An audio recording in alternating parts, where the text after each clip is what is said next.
Okay, shall we start? Let's go. All right, let's do it. Art is inherently not efficient. Innovation is fundamentally terribly inefficient because you're making mistakes. That kind of inefficiency is actually what we're good at. And that's where we're going to drift as we take anything that is efficient and give them to the bots. I want to make a magazine that feels like it got mailed back from the future. I said, okay, I am on board for that. Wired was about the culture of technology rather than the technology itself. The real opportunity for entrepreneurs today, right now, this minute, is to take something and add AI to it and make something new. The currency in the VR world and economy will be experiences rather than knowledge or information. If you want an answer, you ask a machine these days. If you want a question, this is what humans are really good at, and making a good question is much more valuable than a good answer.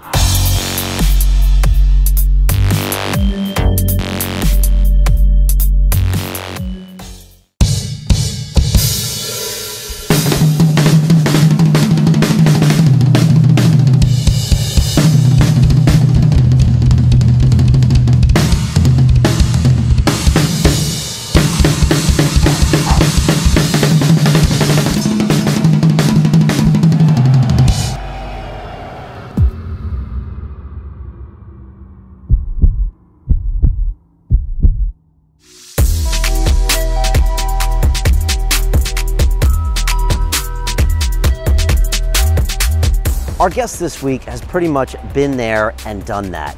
Whether that means founding Wired magazine back in the early 90s or now writing books about the future that are extremely relevant when it comes to artificial intelligence and robotics, Kevin Kelly has always been on the leading edge of producing ideas and content, and this interview is no exception. His article, 1,000 True Fans, is something that I've based London Real on and much of our entire Business Accelerator program, and it's an amazing concept.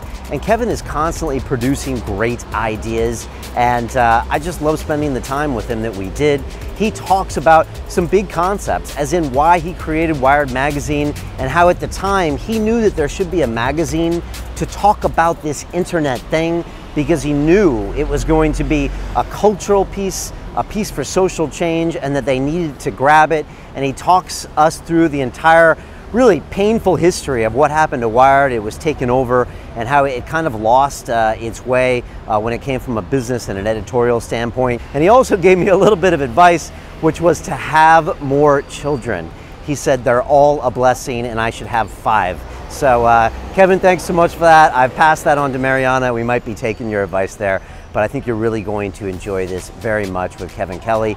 It's been a really fun week here on the Academy at London Real. People have been posting their cold shower videos all inside of the new Academy, including myself. So you got a bunch of naked people jumping into cold water, and it's all part of one of our body and mind challenges. The theory is if you get uncomfortable a little bit during your week, it might have a greater onset to other parts of your life, and it's a ton of fun. So lots of good stuff happening inside the new Academy, and now I'm going to leave you with Mr. Kevin Kelly.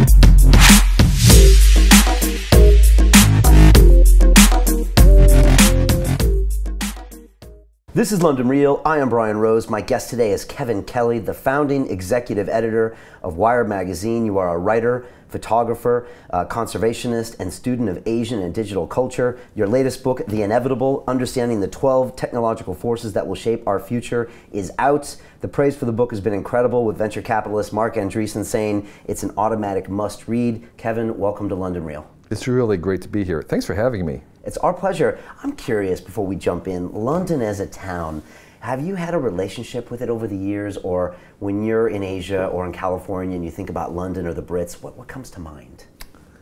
Oh my gosh. I think my memory of London is actually a scene that I saw this afternoon walking here, which is Friday afternoon in front of every pub outside are throngs of people hanging out drinking beer. That's my image of London. Yeah, that's a funny image, because in the summer here, the pubs just kind of overflow. And there's glasses everywhere. And on the street, and they're drinking. And they're drinking, yeah. It's so funny, because when I was 15 years old, I took a train here on like the Eurostar Pass back in the day. And I remember I saw someone drinking a beer in the middle of the day at a train station. And for me, that was such a strange piece. And so I don't know what it says about Britain, but I think it's quite a good time. This is the summer, it comes out, and a lot happens in the pub here. Yeah, you know? It used to be a public house where people would just go and talk, and it's kind of got a warm place. Right. So there is this sort of camaraderie that is on exhibit here, of a kind of a very tight social knitting. I think that is reflected on the outside the pub. The other thing that I get from London is, you know, I was a photographer. I liked to look at things. And the photography for me is an excuse to force me to look. And as I walk around the city, the thing that I'm kind of amazed by, or I don't know, enthused by, is the 1,000 details. Architectural, artistic, environmental, that have been made over thousands of years of city life, where you build up this very large, dense network of little things that make life good. And so you walk down the street and there's things put there, standing there, that have been there for a long time, and it's sort of like an ongoing art piece. It's like a masterpiece work. The city itself, if its infrastructure has accumulated the best of, so things that don't work are kind of forgotten, things that do work people give care to, and they are maintained. So you have this kind of like, I was imagining it, if this was a VR world, the amount of hours that you would have to spend to recreate it. And here it is, it's this incredible VR experience. You get to walk through, and they have all these amazing details that somebody has spent their lifetime kind of making work. The iron work, the tiles on the floor, the eaves of a roof, the gargoyles, all this stuff is amazing. I'm just thinking, like, if this was a video game, it would be very expensive. But I get to walk through this for free. Yeah, it's almost like we're almost the hoarders of history. And exactly. We've kept all this stuff, and it's just in the attic. Right. And everything has a story, and you'll see a lamp that used to be a gas lamp, no longer is, but that's why it's shaped that way. Right. And I know you just came from speaking at an institution right around here. You would have walked by the old walled city of London. Exactly. And you would have seen all these different incarnations of this wall that now doesn't mean anything, but it does mean something. Right. And it's like, I mean, there's just little things, a doorknob, the kind of etched glass in the window of a pub. There are all these little tiny details that have a lot of care, a lot of love, a lot of time, a lot of expense to put there, and yet there is this sort of, they're being shared. It's the commonwealth. And so the city itself is an experience that rewards you just to walk through. And the great cities of the world have that aspect, the attribute, where everywhere you look, you're seeing something that has been refined in some way. And then the other thing, London, that surprised me is that this is as crowded with people as Hong Kong. It's especially in the summertime. This is incredibly dense with life and people doing everything, going around. A lot of them are tourists, but a lot are natives. And there's just this vibrancy that makes this experience of going through it really, really enjoyable. Yeah, and that population density, I think it's where great ideas are created and great companies are created. And we have a technology show here as well called Silicon Reel, and I've interviewed, say, 90 of the top founders and CEOs in London tech, and it all happened. They got ideas for their company when they were all in the same room, sometimes sharing a beverage, and it didn't happen over Skype. It happened when all these people, and I think you get them in this physical proximity, and that's where things happen, right? Right, and that's why there's this mass migration around the world of people moving into cities. This urbanization is because cities are technology. Cities are the biggest most complex technology that we humans have made. And their function is to allow this serendipical contact, this associations, this discovery of having high density, sufficient density to actually have these ideas spring and communicate, and also to have the market, the audience for the things that you're doing. And we're headed in the world to even more dense, larger cities, while basically the villages are emptying. And that's true not just in China and India, but even in England, where a lot of the villages are sort of more museums than they are thriving places, because the people, particularly the young, those are the most industrious, have moved to the cities. And the cities have the lowest, actually, environmental footprint of anything per capita. So environmentally, it's actually what we want. We actually want to have these very dense, vibrant cities, and then we want to have a very green rest of the world out there, including wilderness. And that's the vision of a city, which are these nodes of innovation, nodes of wealth, nodes of community that are just optimized for this thing that we really enjoy and derive our progress from. That's fascinating. And why is that accelerating? Is it because those young people, do they crave those new ideas, or for them they see their most upside intellectually just to go to those places? What cities provide more than anything else is choices, opportunities. You know, I mean, okay, so you have people buying one-way tickets from a beautiful village with beautiful wooden houses in China, or on some Greek island, and they're moving to the city because while they're leaving behind very strong families, organic food, a beautiful architecture that's suited to the geography, strong family ties, a real sense of who they are, they're moving to the city because they have more choices than they do in a village. They have more options. They can be a ballerina, they could study mathematics, they could eat a hamburger if they wanted to. And so people are moving to the cities because what cities deliver are choices and opportunities. It's like the internet of humanity. It is. You can go to whatever site you want. Exactly. It's the internet of things, and we call that a city. Right. That's fascinating. I want to jump into everything in Asia as well. We were briefly chatting about content, and I figured we should talk about Wired very quickly here, and how you said, you know, when Wired started, it really was a lot about this long form content where people could kind of open up ideas. Can you take me back to, you know, you founding that and what was going on at the time, and yeah, and since. Well, so I been before Wired, I was publishing and editing first, and then publishing a magazine that we would now look back on and say, oh, it was user-generated content, and it was completely user-supported. There were no ads. It was all subscriptions. And we would publish it really fast on newsprint, which was as fast as we could do it, so it was really cheap. And we would distribute it by mail. And so what it was the internet on newsprint. Okay. It was the web on newsprint. And if you go back and read those issues, they still have that same flavor, and they're still evergreen. They still make sense. They're not fashionable. They're kind of perennial in that sense. Like printed blogs. Is what exactly. They feel and smell like a blog. They have that same enthusiastic, passionate voice that we would recognize on the blog sphere. And that's in the 80s. This is in the 70s and 80s. I came in the 80s to run it. Okay. And at the same moment was the very beginning of the online world. And Whole Earth was involved, the editors were involved in an experimental online community, one of the very first, run out of by the New Jersey Institute of Technology. Okay. And I got invited on there because I was starting to write about travel. I was a traveler. And I viewed well, we didn't call it the internet. I viewed the online world as if it was a separate new country. And I was reporting on, I was a travel writer, and I was going to report on this new country that was emerging online. We crawled in through the little plug, the telephone plug, and there was this Alice in Wonderland of this new place.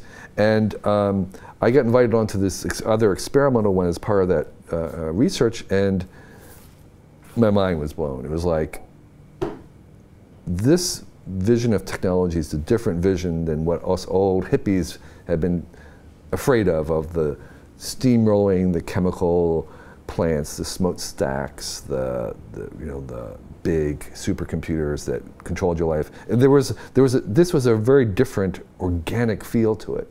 It felt more human skills, felt more biological, being connected with people, connecting with other people. And so we kind of decided to try and do that, we being Haworth, ourselves. So we got involved in starting a own online service. You had to dial up with your phone. It was a local call. It was a long distance call if you weren't local.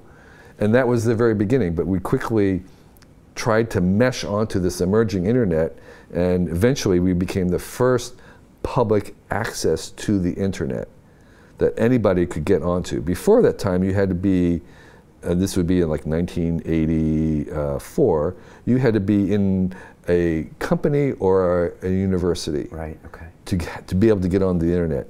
We decided, no, anybody could come on if they paid us $8 a month, which was considered at that time a really good deal, yeah, to get onto the internet, whatever that was.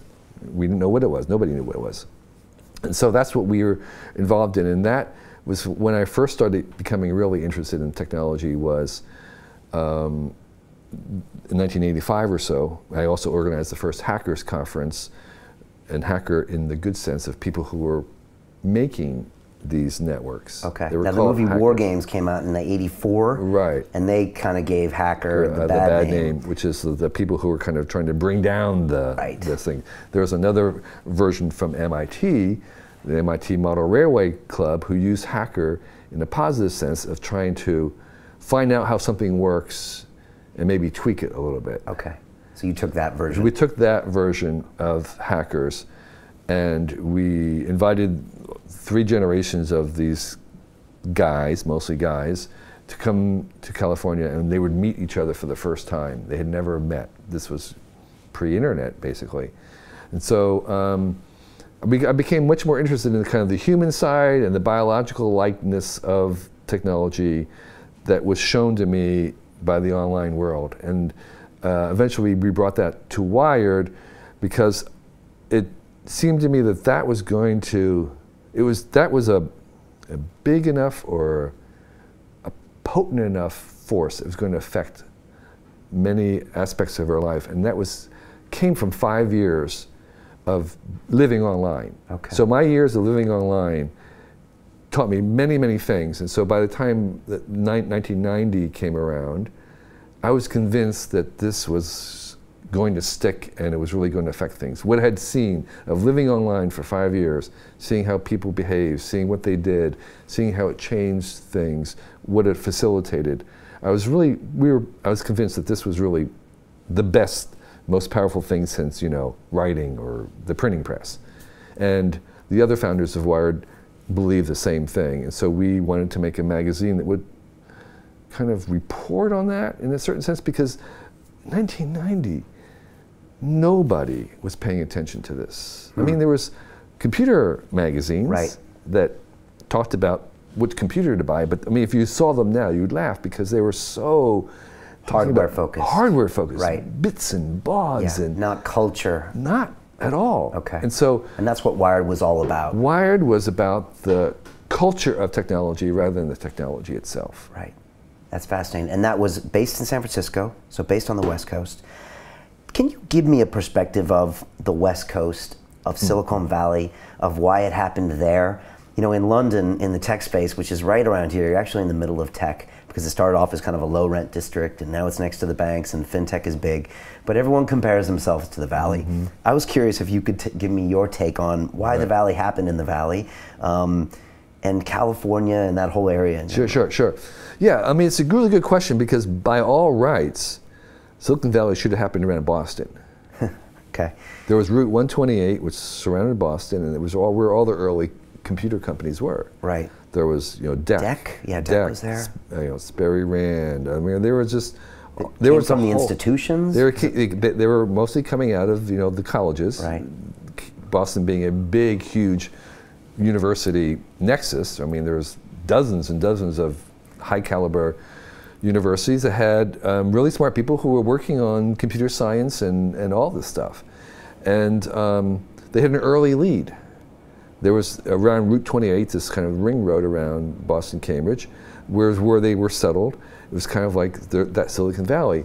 And so the question was why didn't it happen there? Why did it happen in Silicon Valley? There was actually a book written about this that tried to explain the competitive advantage that each had. And as far as I can tell, there were many reasons, but a couple of the central reasons was that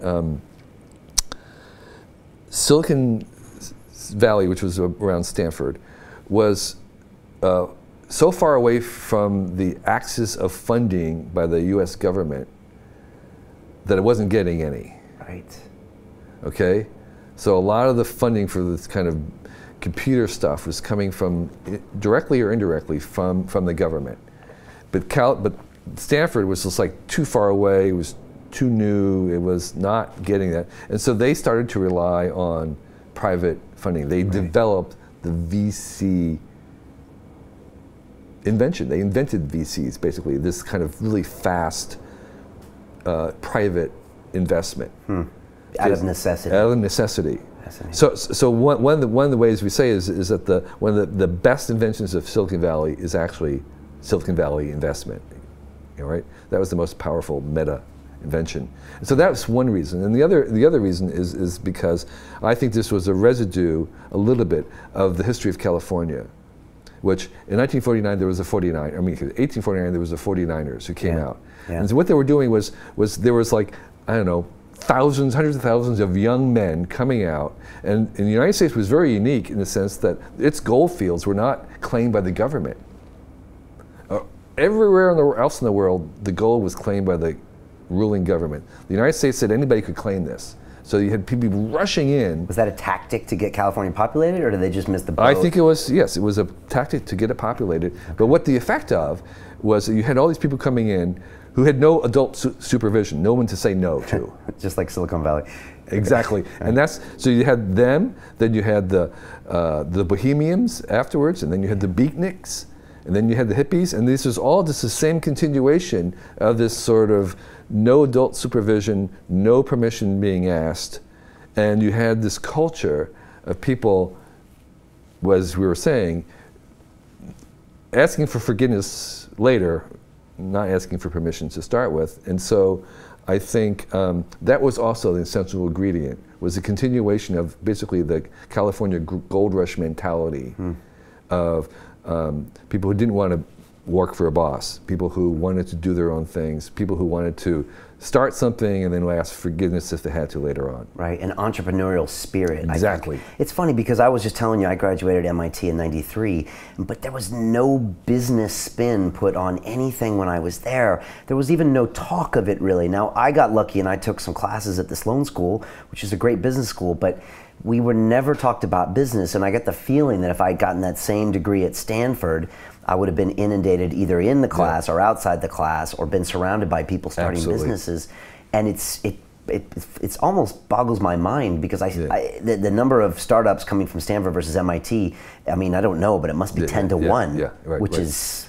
Well, actually, these days, they're having kids are having trouble graduating because they're usually snatched up before they even graduate, and it's really infuriating to the professors because they don't get to claim any graduates. But I have 3 kids that are kind of millennials, and what's interesting to me about them is that they're all basically involved in startups, and all their friends are involved in startups. I mean, it's like that is the preferred mode for a young person today, and I have to remind them that it was really very different. When I was growing up, if someone told you that they were involved in a startup, that was code for they were unemployed. This was like the lowest ranking you could get to. Was you were involved in a startup? It was like, he doesn't have a job. He's and everybody wanted to work for the big companies, and this was sort of like you were desperate if you were doing your own startup. That had no dignity. There was no status whatsoever, and that has completely flipped now. Now it's just like, oh, this is the thing. And if you're kind of like desperate, you're going to work for Google or IBM or somebody like that. Yeah, it's fascinating how that's changed, and even the culture. I always say in the 70s, you know, if you were really going after it, you would go to the oil, right. And in the 80s, you might go to Wall Street, right. You know, and then nowadays, like you said, not only would you go into technology, but you'd go into the startup, right. Not into the corporations. Right, right, yeah. You've said before that you have no interest in being a billionaire. And yet, in the Valley and in San Francisco, I would argue that most of these millennials do aspire to that. Yeah. Tell me a little bit about that culture, kind of even the media culture of the startup, of the billionaire. You know, it's this very strange story of a very few that pervades the media. Yeah, yeah. So I'm not saying that's silly. I mean, I might not be interested because I've seen enough billionaires and hung around enough for them to understand what a burden that is to actually have $1 billion.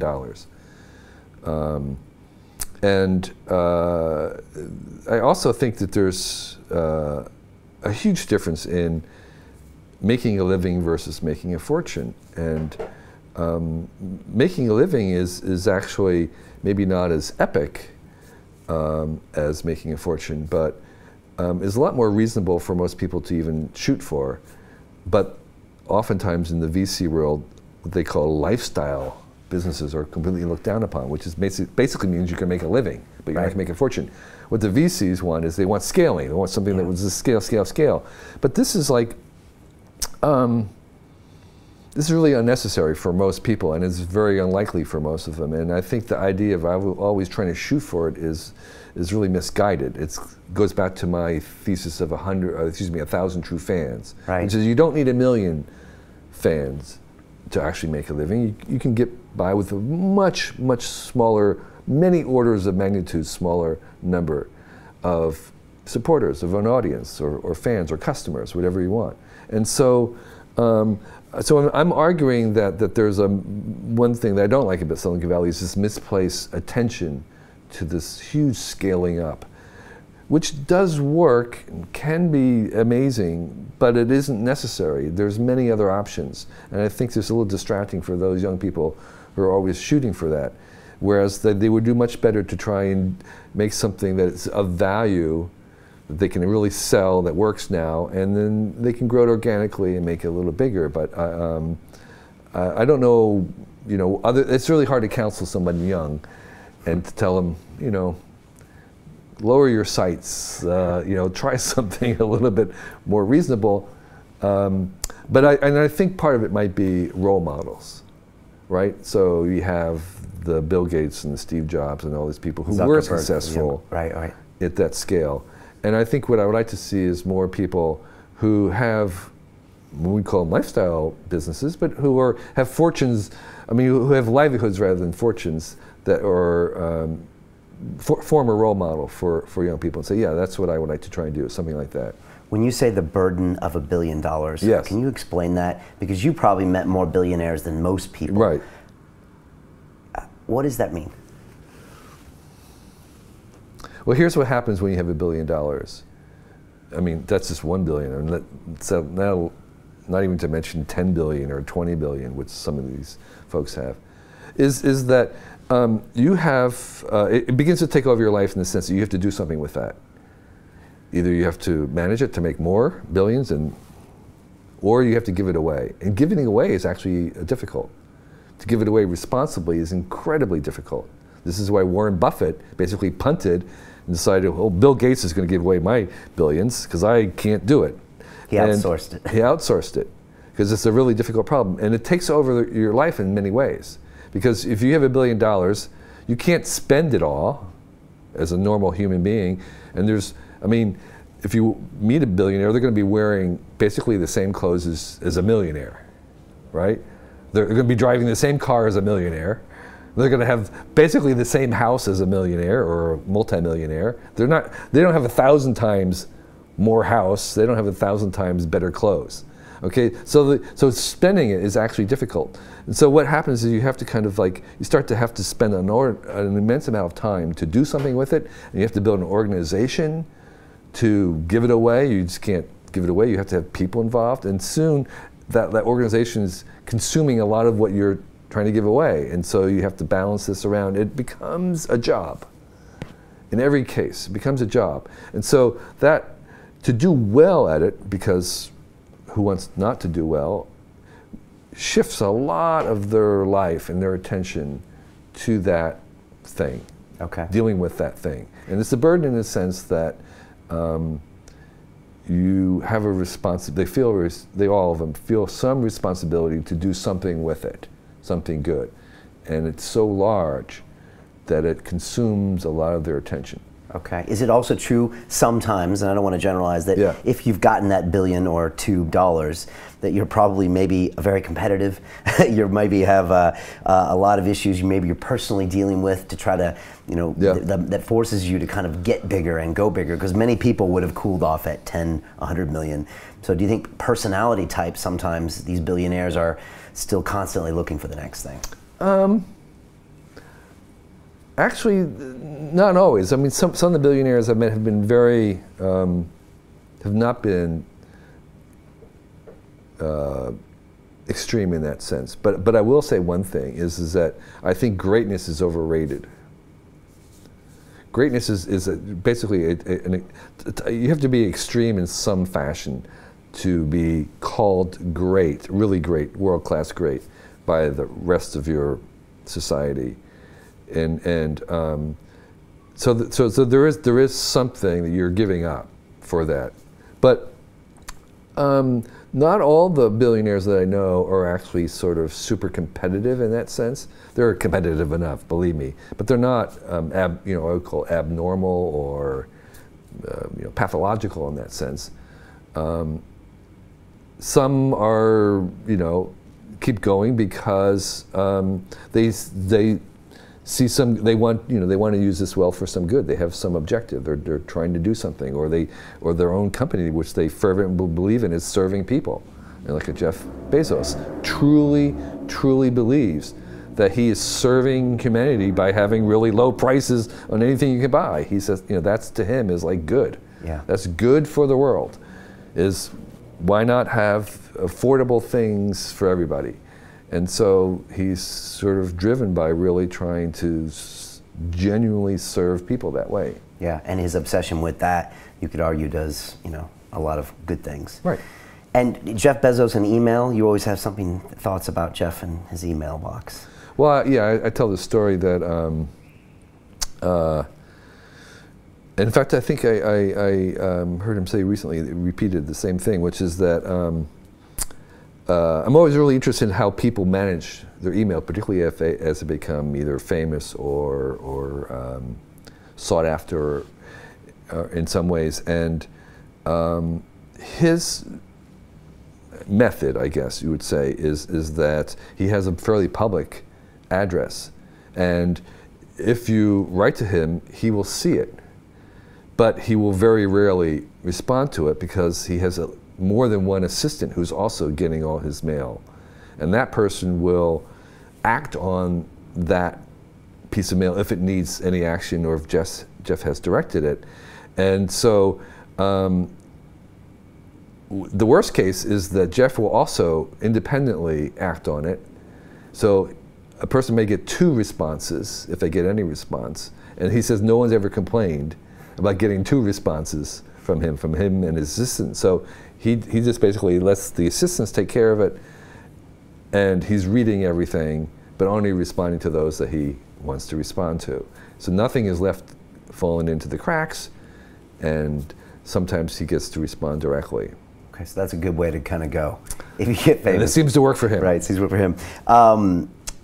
The 1,000 True Fans article. Yeah. Pretty amazing piece of work. Right. I've quoted it so many times to so many people on this show. It's not even funny. When did you write that? And did you have any idea how it was going to, you know, reverberate around the world? That's a good question. It's not a long piece. No, it's not. And so actually, I had been talking about it for a couple of years before that. I was just sort of playing out the math, the arithmetic, which is mostly all it is. It's just kind of an exploration of the math. And I mean, I would, when I would meet people from the music industry, I would kind of inquire to them about some of the independent artists trying to see if there's any evidence for this idea. And so after a couple of years, I decided that I didn't have enough answers or evidence, and that I would just write it up basically asking people if they had any ideas. And part of this was also trying to suggest ways in which those would be funded, because this was long before Kickstarter. And I was trying to also research to see whether there was economic or funding models that would work for somebody. And so I finally kind of just decided I was going to do this, and I put it out saying, basically, does anybody know anybody who's actually doing this, and how are they doing it? And that was the impetus to write it down. And then I did a couple follow-ups because I heard back from people who knew people who were doing or trying it, and people who were trying to start these funding sites to make that happen. So it was several years in gestation, and no, I had no clue that it was going to work. That's true for anybody who does anything kind of like on a long-term basis, like a radio show or music. It's like you can never really guess which one of your creations will hit. It makes no, you can't. Artists have the same thing. They write song after song, and then suddenly one is like, oh my gosh, you're a genius. It's like, I've been writing songs for 20 years, where have you been? Whatever. And even movies are the same thing. I mean, I would say that if there was a person who had this unique, magical, genie-like ability to actually point to the ones that were going to succeed, you'd be a billionaire. Because Hollywood, they don't know which ones are going to work. Book publishers don't know which books are going to take off. Keep creating. You have to just kind of keep doing it again and again and again and again. And for people that haven't read the article, if you had to summarize it in 3 quick points, what would you say is the 1,000 True Fans? And then also, do you have anything to add to it in the last 5 years? So the basic thing is a very simple premise, which is that technology allows us to have someone who's a creator, and that could be a writer, a filmmaker, musician, a sculptor, photographer, anybody who's creating something. The technology allows us to actually interact with our customers directly. In the past, you needed, you'd sell a book, and there'd be a publisher and a bookseller, and someone would buy your book, but you'd have no connection as the author with that person. But now you can sell a book, even if you don't sell them directly. You can they can have an email. They can contact you on an ongoing basis. And so the premise is simply that if you have that kind of ability to connect with your audience directly, and you don't have all these other people involved with publishers and music studios and everybody, if you're actually creating and dealing directly with them, that the numbers that you need to actually get a living are very small. And I call those people that are going to be most valuable to you true fans, because the true fans are fans that will purchase anything that you produce in all the varieties, all the different editions, all the different venues, whatever it is, anything you do, they're going to support you in it. If you don't need very many of those kinds of people, and by my calculation, for a single creator, you need about 1,000. If you can produce $100 worth of goods a year, then 100 times 1,000 is $100,000. That's a living, okay? And so that's the basic idea. Now, you have to adjust that by lots of different things, because you have expenses you have to subtract. If you have more than one person as a duo, you have to multiply by 2.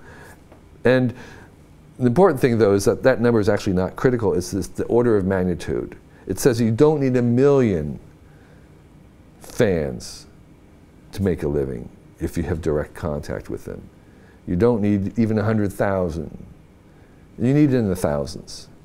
And the second thing about that I would say is that that's not for everybody, because there's a lot of work involved in dealing with your fans. There's a lot of work in connecting with them and servicing directly. And not everybody wants that.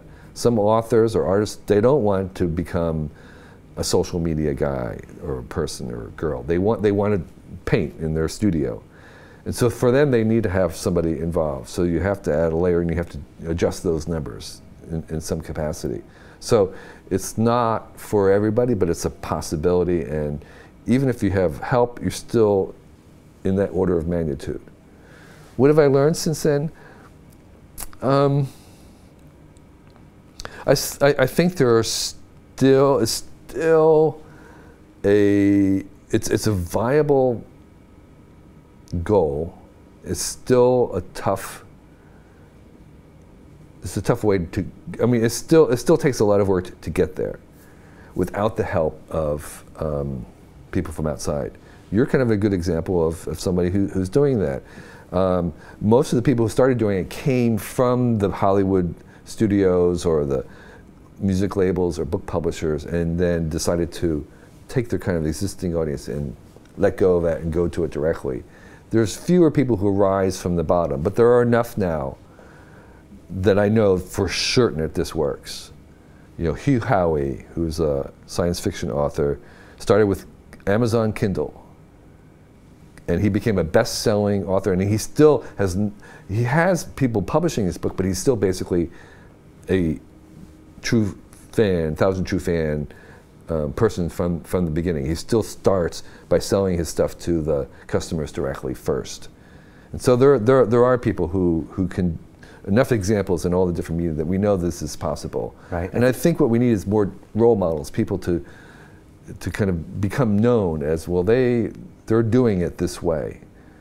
And I think one of the biggest points of that article is that by focusing on those 1,000 true fans, you'll find that message that resonates, right, as opposed to trying to please 1 million people. Exactly. And then if you can resonate with those 1,000, then that will scale. Right, right, right. And yeah, it's something we think about around here all the time.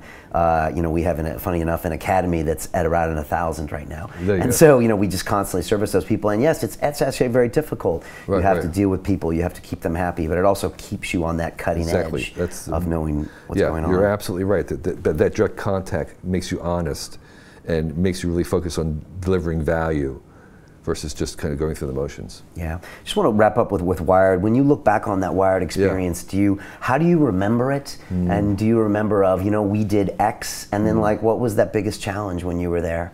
Or even today with the magazine? Well, you know, like a lot of things that became successful, they look extremely obvious in retrospect. But you can talk to anybody, every single person who became successful, and it was not obvious to anybody going in. And so it was against all odds. It was, I mean, Wired had probably at least 3 or 4 complete near-death experiences where we were like inches from just going under. And that's, again, very typical for a lot of successes that seem, again, inevitable from the hindsight. And so, so what, 90s probably. Yeah, so I remember the fact that it was very unlikely to succeed. We had a lot of doubters constantly. We were rejected all the time. And we were kind of always kind of pushing that, trying to show that this was going to work. I mean, the basic thing that Wired did was to show, or I should say, to move technology from the margins into the center. Say, this is the main event. This is the main story. This is what's going to be driving the next decades. And we kind of took the nerds and made them heroes. Okay, so that's the main thing we did, was to talk, say there's a lifestyle around this. This is no longer fringe bedroom teenager pimply guys talking to each other on the bulletin boards. No, this is bigger than that. So I think the main thing we did was to convince people that this was the main event. Okay. When did you leave that, and so, do you miss it? The saga is that Wired was the founders who owned most of the stock. We lost control of the company during the height of the dot-com boom and bust, when the VCs wanted to sell at the peak, and we wanted to go for long term, and we had an IPO that was being shepherded by Goldman Sachs that failed. Huh. Because of the drop, or around there? Okay, right, so 01, and it was happening, and okay. Well, actually, it was before that. It was 2000, right. And we had a profitable magazine, and we had naturally an unprofitable digital side, but we invented the click-through ad banner. We had the first digital magazine that had advertising. Wow. We had a search engine. Wow. We would have done what Google did, which was to do the ad auction. That's where we were headed to. But so the digital side was valued at this crazy internet valuation, and the revenue-producing magazine was dismissed entirely. So they divided it. When the IPO failed, we missed some benchmarks. The VCs took over board seats. They decided to sell the company against our wishes. They divided the company. They sold the magazine to Condé Nast, and they sold the digital side, which was worth all the money, to Lycos, okay, who completely squandered it. And there was a prohibition, so the magazine couldn't have Wired.com. Okay. So it all ended, you know, okay. So anyway, so I was like, so Cy Newhouse, Condé Nast, bought the magazine, and I have to say that of all the places that Wired could have been sold to, it was the best thing for the magazine because they just gave it money and left it where it was. But I had no interest in working for a billionaire. So I left shortly after that. And because it was really fun when we were making our own magazines, doing crazy stuff, taking risks, because we had one thing, which was we made the magazine for ourselves. We were making the magazine we wanted to read. And one of the injunctions I gave to the writers who were writing for me, you know, like if you work for a newspaper, they have these kind of guidelines that, okay, you're writing for the 11th grader, or you're writing for your mom or something. And so I had one piece of advice for all the writers who wrote. I said, here's who you're writing for. You're writing for me and only me. And I have read everything, and I am totally bored. You have to amaze me.